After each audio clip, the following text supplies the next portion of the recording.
Good morning. It is really cool to be here. It's cool to be anywhere these days. Um, and the reality is, I think we're all in need of a day like today. Renew, refresh, regenerate. Just we all need it, and this is such a cool thing that the regional centers for workforce transformation are doing, and so I'm just thrilled to be part of it. Um, this presentation it's geared towards frontline supervisors, and it's for frontline supervisors, how to support direct support professionals through this crisis. But the reality is this presentation is for everybody. It really is. I don't care if you're a frontline supervisor, a direct support professional, a family member, a person that receives supports.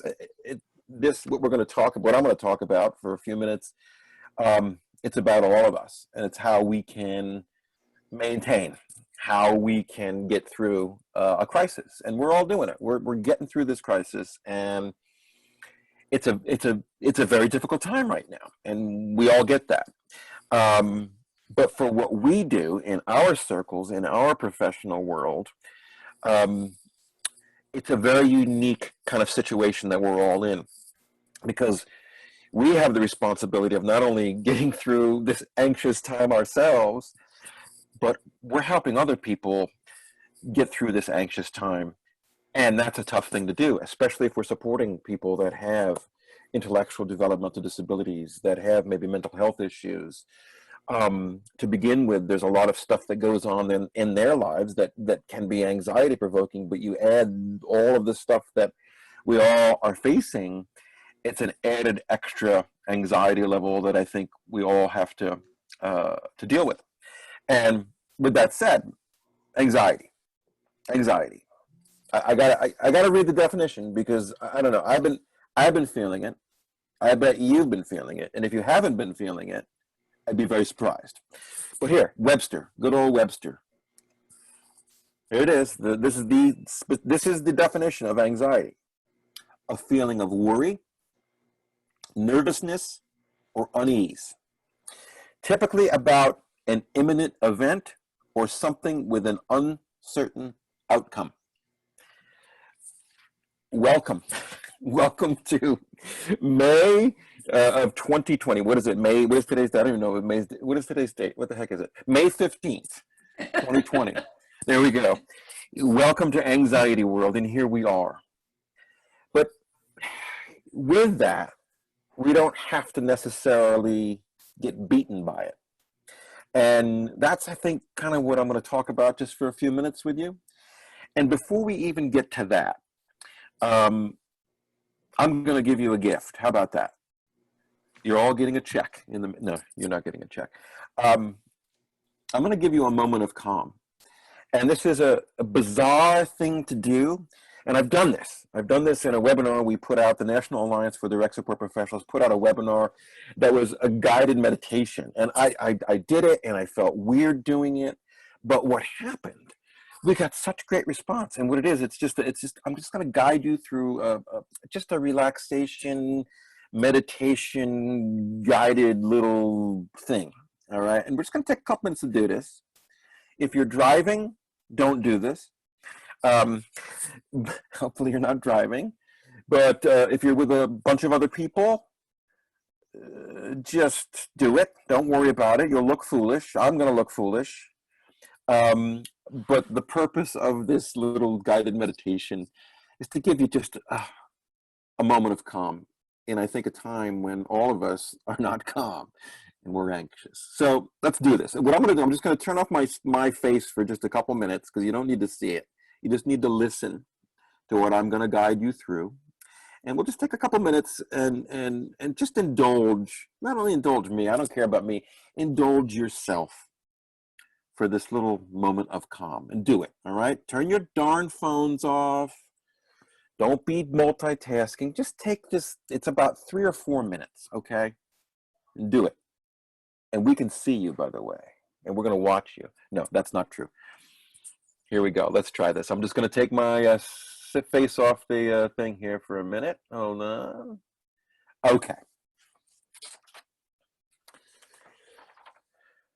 just wherever you're sitting,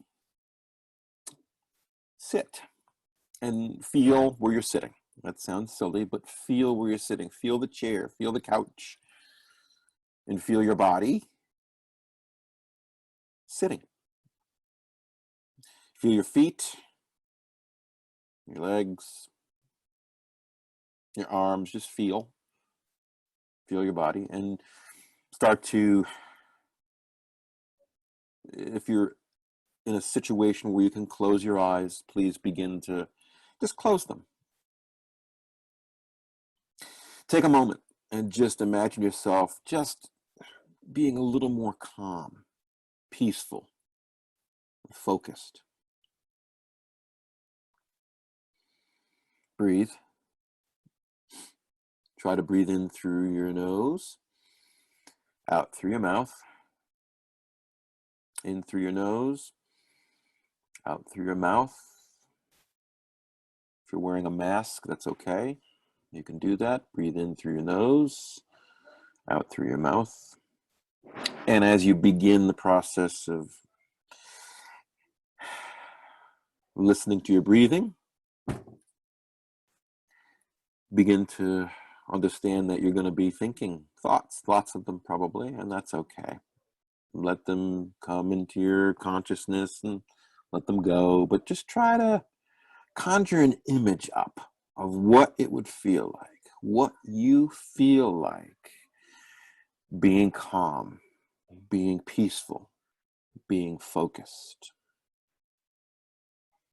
Whatever that feels like for you, that's okay.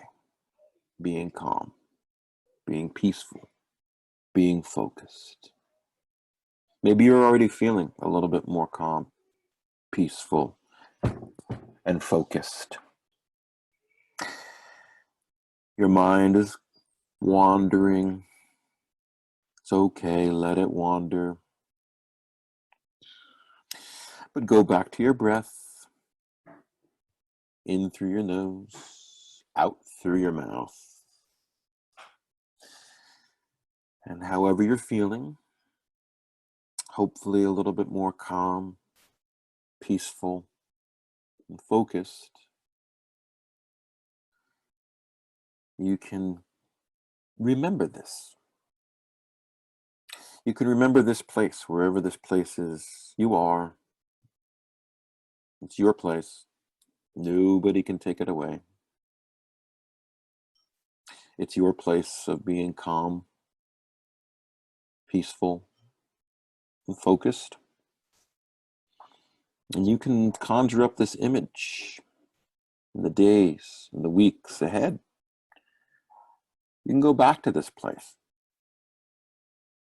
You really can. Breathe in through your nose, out through your mouth. In through your nose, out through your mouth.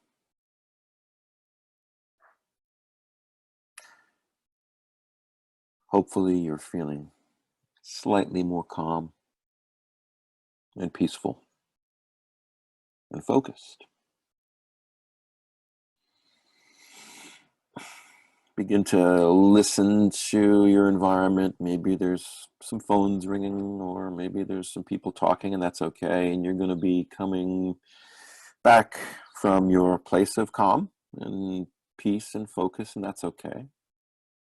But you went there for a few minutes, and for that, I think we're all grateful to have a place of calm and a place of peace and a place of focus.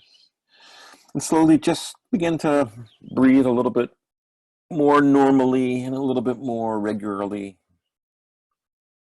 And when you're ready, begin to just open your eyes if you've had them shut. Take a real deep breath. And hopefully you feel a little bit more calm, a little bit more peaceful, and a little bit more focused.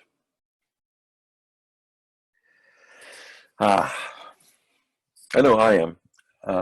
And I had to lead this thing. So I recommend you find some form of of self-meditation, whether it's your own prayer, whether it's some guided meditation like this. There's a million things online that you can find. But I think for our purposes this morning, I wanted to start, and I was asked to help us all start out with just a little bit of a meditation and a moment of calm. So let's proceed with some content.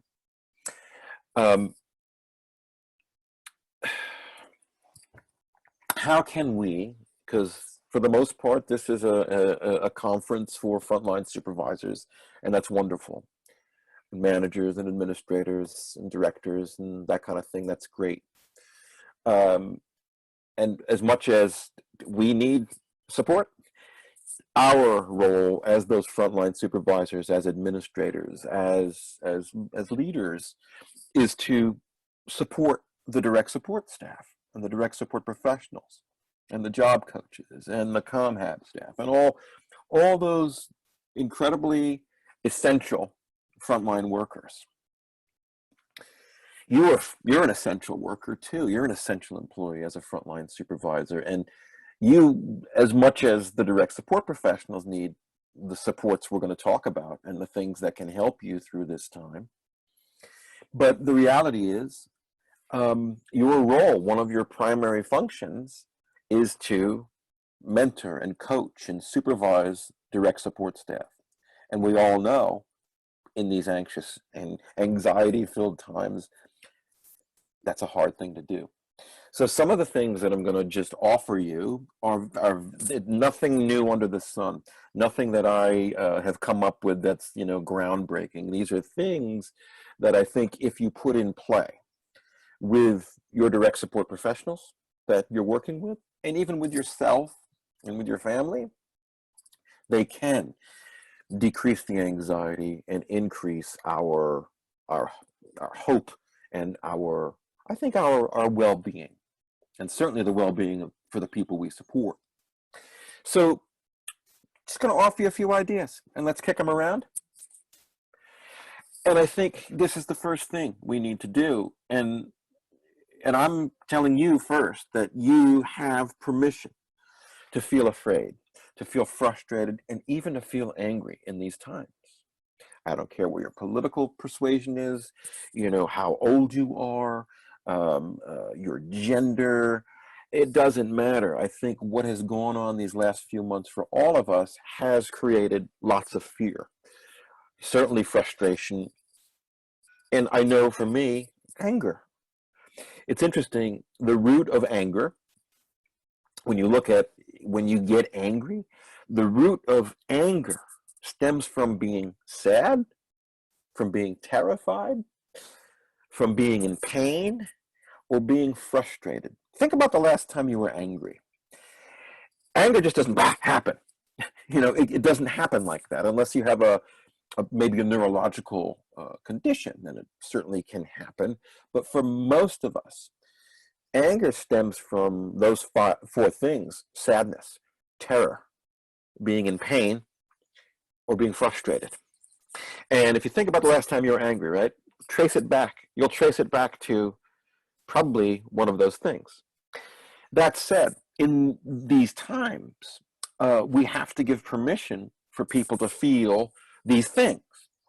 And that's hard because oftentimes when we look again at the role of what direct support professionals, what their role is, what our role is as frontline supervisors, as administrators, as leaders in organizations, sometimes we got to put on the game face, and we can't show our emotion necessarily, or we can't say what we want to say.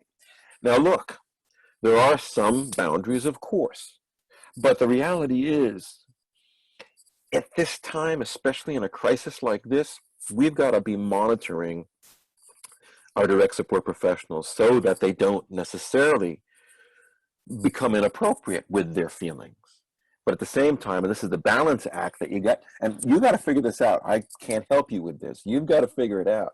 But how do you offer a place of and a permission, if you will, for your staff to feel angry, to feel frustrated, to express their fears. And I bet you can do that. I bet you can, and I bet you've already been doing it. I'm just here to kind of reinforce that we have to do this. We have an obligation to give not only our DSPs permission, but us permission to feel these things and to know when we gotta seek maybe higher help. We'll get to that in a little bit. But right now, I'm just giving you this first piece that we have an obligation to give permission to feel these very, very dangerous things that, if they're pent up in any of us, they can lead to very not so good consequences, and we don't want that. Okay, that's the first. Second, and this is interesting, right? It's okay to feel okay. I think as we've gone through this pandemic, and as we have learned how to cope with whether being in quarantine, being that essential worker, being that direct support professional that has gotten into the routine of how to suit up and go to wherever it is they're doing their direct support, we've gotten to a place where we're okay. And that's okay too. And there's something called survivor's guilt. And it happens oftentimes when people are in a situation where together something bad happens or something tragic happens, and one person doesn't do so well, the other person winds up unscathed. And I think there's elements of that right now, because I think some of us are beginning the process of coping. And we are. We're come on, we're human services people, man. We are strong. We are known for our resilience. And however, at the same time, because this has been such a huge shift in everything in our world probably won't be the same. We still we get through this, and it's okay to be okay too. And I think that's where you, as a frontline supervisor especially, right, you need to figure out how to balance those staff that might be in a more fearful place and the staff that are really coping well, and maybe how do you hook them up? How do you help them support each other and so forth? So I think very important, those two things, you as that frontline supervisor, as that person that is helping the direct support professional understand their role, it's okay to be okay. And it's okay for you to be okay. But the other side of this, be careful. I'm not asking you to be psychologists or clinicians in that sense, but you also, sometimes people do paint that game face, and deep inside they might be hurting, they might be afraid. And you have to know that staff member. And I think any good frontline supervisor worth their salt, they know their staff and they can help them navigate these feelings. So those are the kind of the higher end and very, I think, complicated things that frontline supervisors have to be able to do during this time. So this is much easier, this next piece here. I think especially all of us, we do well when we have factual information. And my goodness, we were talking before we started that social media, whether it's Facebook or Instagram, there's lots of people's opinions and feelings and politics and all this kind of stuff. We have an obligation, again, it's an obligation in terms of our role as somebody that's directing and leading and supervising direct support professionals. We've got to give them information. And the latest information, whether it comes from our organization, our agency's policies, whether it's the state's new guidelines, the Centers for Disease Control's latest facts, those facts, they have to be facts. And that's where you should get with your supervisors, your leadership team in your organizations, so that the information that you are giving is validated, factual, and obviously useful. Direct support professionals, they they thirst for practical information, as I think we all do, especially in these times, especially given the reality of this virus, the COVID-19 virus. It's still mysterious. It's still, we're learning about it. But all that aside, the direct support professionals and you frontline supervisors, you're there at the front line of possible transmission of the virus. How long do we wash our hands? Is a cloth mask okay? Do we need the N95? Do we need goggles? Do we need face? All these things that we've. I'm not going to talk about all those actual precautions and the discussions about personal protective equipment. I'm not talking about that. I'm talking about your role to give the factual information to direct support professionals, especially, that will not only lessen their anxiety, it'll help you better supervise them if you have good facts. Be careful, because there's a lot of misinformation that is circulating about this pandemic. So just you have the obligation. Again, I'm saying that word a lot, an obligation, and I don't mean it to put pressure on you, but the reality is, I think if you're going to be bringing direct support professionals into this world and into this work and into this profession, one of the things, especially right now, we need to give them are the facts about how we do this new brand of direct support, seemingly, right? One other thing, and I bet you're seeing more direct support professionals come into your organization. The economy obviously is not doing well, and when the economy doesn't do well, what happens in our field, you all know this, I'm sure, we get opportunities to hire more staff and more direct support professionals, and that's wonderful. That's a kind of a silver lining to this horrible thing. Which means if you are involved in the hiring process, this is a little side note, if you are involved as a frontline supervisor, involved in the hiring process for direct support professionals, my goodness, I mean, this is actually a good time, because you can pick and choose a little bit more. And with that said, back to, again, your role in teaching and onboarding direct support professionals, this is a critical time for you to make sure that you're given the information to them that is factual and validated, okay? Routine. I think, if anything, affected the people that we support, and certainly the staff members in our organizations, has been the destruction of routine.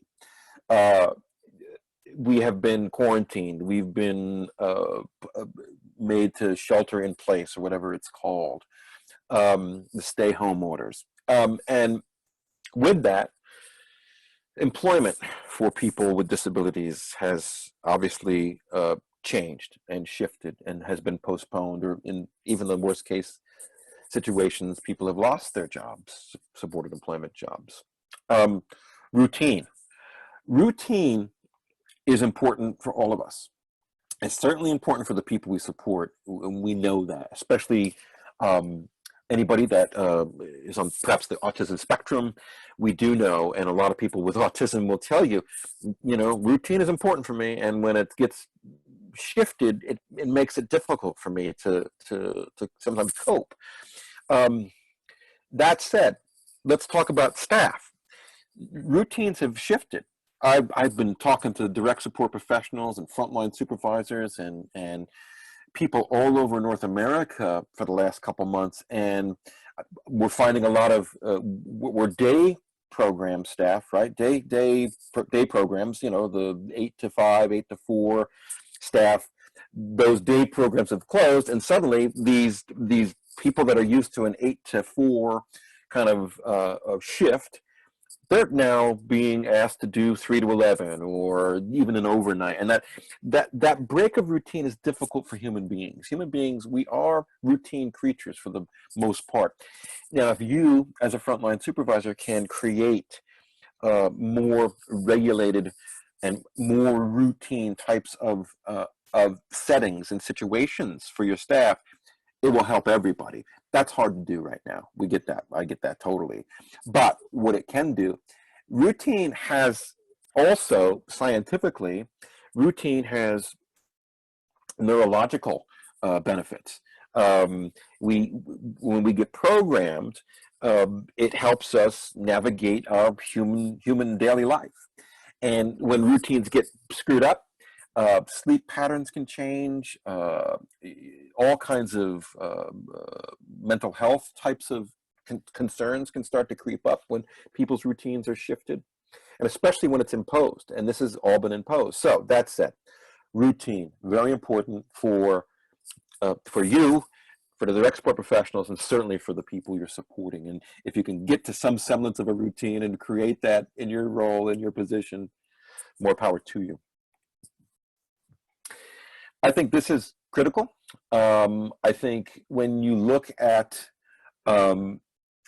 whatever it is that brings you a sense of meaning, a sense of purpose, a sense of connection, your why, whatever that is, maybe it's your religion, your spiritual practice, meditation, like we did a little bit this morning, yoga, whatever that is, whatever makes you have more meaning in your existence, and whatever that is, I don't know, maybe it's just having coffee in the morning with your dog or your cat. It doesn't really matter.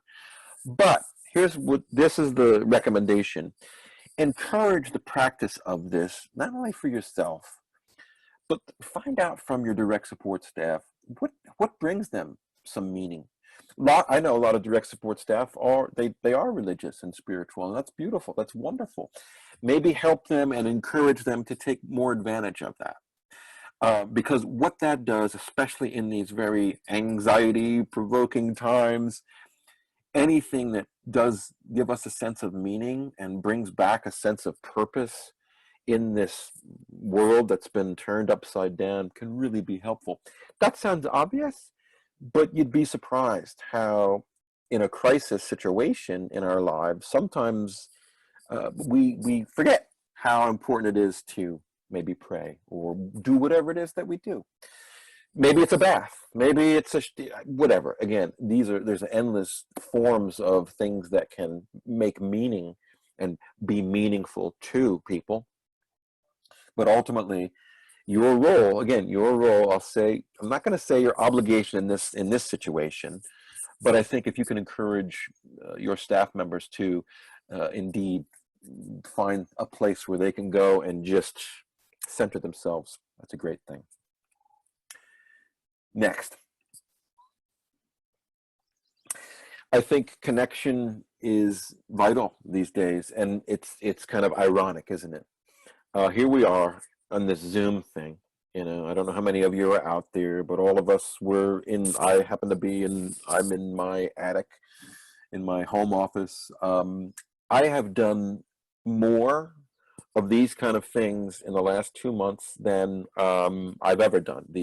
I have been connecting with others, but it's been interesting, right? It's been, I think many of us, whether it's FaceTime, whether it's phone calls, the connection that we have with people that we support as direct support professionals is very close. It's funny, that probably hasn't necessarily shifted, but in some cases it has. I've talked to direct support professionals that that their relationship is now all about the Zoom relationship that they have with the people that they're supporting. In other situations, it's going to be personal contact. It's people that can't be 6 feet away when it comes to intimate care for certain people supported in various organizations. But beyond the connection of the people we support, that's a given, all right? That's the bottom line for direct support. It's based on the point of interaction between the direct support professional and that person supported. I'm talking in this particular recommendation, get beyond your coworkers, get beyond the people you support, and start again looking at how we can encourage people to make those connections with others. And this goes before this pandemic. I think a lot of direct support professionals, their lives have centered around the people they support. And that can be good, but that can also be very dangerous and can be unhealthy for everybody. But I think in these times, we do know that connection with, whether it's family members, whether it's friends, beyond coworkers, very important. And if you can help your staff with that process, that'd be great. Because I think when we are just in our own inner circles, it becomes we can get, it can be unhealthy. And we want to help people expand beyond their work for connection and human connection with other people. This is a pretty obvious situation when it comes to knowing. I think we know by now, science has shown us exercise, whatever that is, for you, exercise is very productive for all aspects of our human existence, our mental health, obviously our physical health, our emotional health. And we're at a time now where it's the springtime in New York State. Well, that's funny, right? It just snowed last week where I live in the Catskill Mountains. But the reality is springtime in New York State is a beautiful time. And we're entering summer, so we can get outside, not only with the people we support, we can hopefully get them outside and do our social distancing walks in the parks and wherever else with our masks and all the protocols that are in place. But I think, again, this is about you, about the people that you're supervising. Exercise can do wonders. Now, that is all based on, obviously, recommendations from a person's physician, if they can start an exercise program or not. You don't want to, hey, go do that quarter marathon next week and let me know how it goes. You shouldn't be encouraging those kind of things necessarily, but you should encourage physical activity, because unless there is obviously a medical condition that would, contraindicate that, the reality is exercise is very important for all of us, especially now because we have been cooped up, we have been quarantined, many of us, if not all of us, certainly in New York State. And I know that in New York State, we're beginning the process of opening up certain areas, and that's great. We'll be able to get out more, but exercise cannot be understated, okay? Sleep.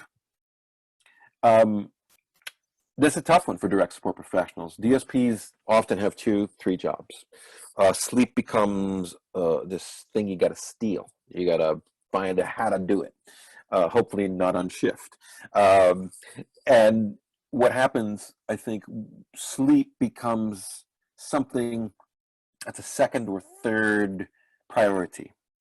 If you can, not only for yourself, begin the process of getting a sleep pattern that makes sense for you and that gives you what you need to regenerate, refresh, and renew your body. And sleep is some of the best medicine in the world. We know that. You help your direct support staff, encourage them to find, if they can, routine sleep patterns. There's so much scientific evidence about the importance of sleep, and the lack thereof can create all kinds of bad medical, mental, and ultimately it can be pretty bad outcomes if you don't get enough sleep. We know that accidents, whether it's motor vehicle accidents or medication administration mistakes, we do know that sleep is critical. That said, I'll be the first to admit my sleep patterns have been really very disturbed since all of this went down, as probably many of you. That said, if it's to a point where you think your sleep patterns are disturbed to the point where you might need some medical attention, then you certainly seek a physician for that. But sleep is critical, okay?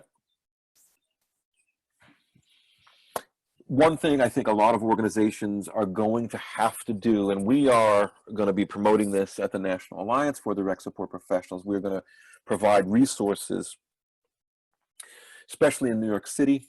Our friends in New York City have been hit very hard with the COVID-19 crisis. A lot of death, unreal amounts of death.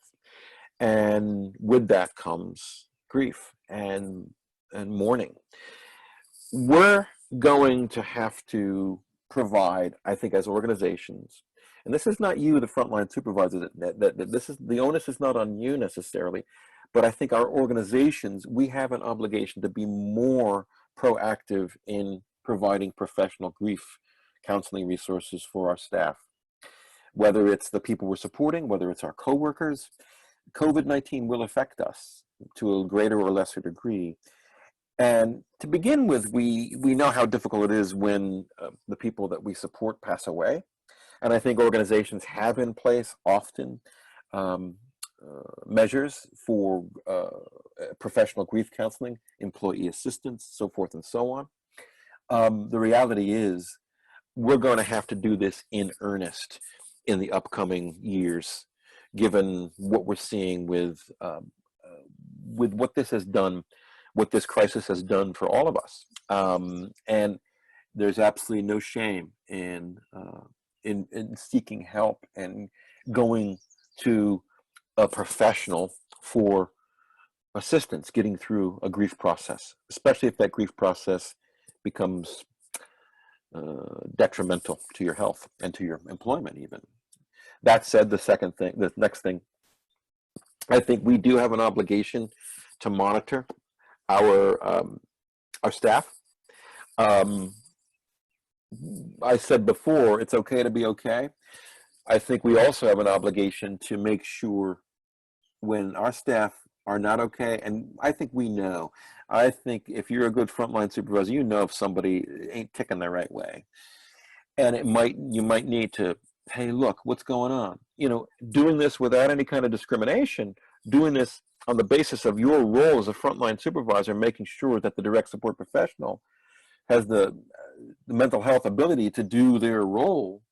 If they are at a point where you think that they're losing some grasp, you get with your human resources people, you get with your EAP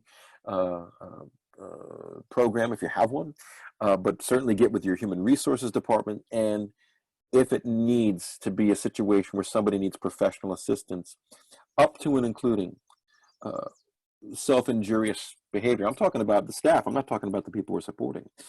Suicidal ideation, talk of suicide. These are real factors that come about in situations like this and in crisis situations. And I think we have, again, here's an obligation we do have as frontline supervisors, is to make sure that our staff are able to meet the requirements of their job. And they can't do that if they are seriously mentally impaired to do that. And again, no harm, no foul, no shame, but we do need to monitor our staff in these situations. Okay. You're not alone. That's the NADSP staff. There's Joe and me and Dan and Desiree and Nicole. We are based in New York State, which is really cool. The Regional Centers for Workforce Transformation has agents and leads all over the state. You're not alone. There's so many resources that are available. We want you to take advantage of. We want you to absolutely know that we have your back.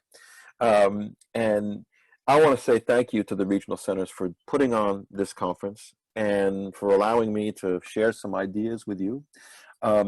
And I also want to make sure that everybody that's listening to this knows that you have, at the very least, a friend and an ally during this very anxious time in me. And you can reach out to me anytime you want. There's my direct email address. Never hesitate to reach out.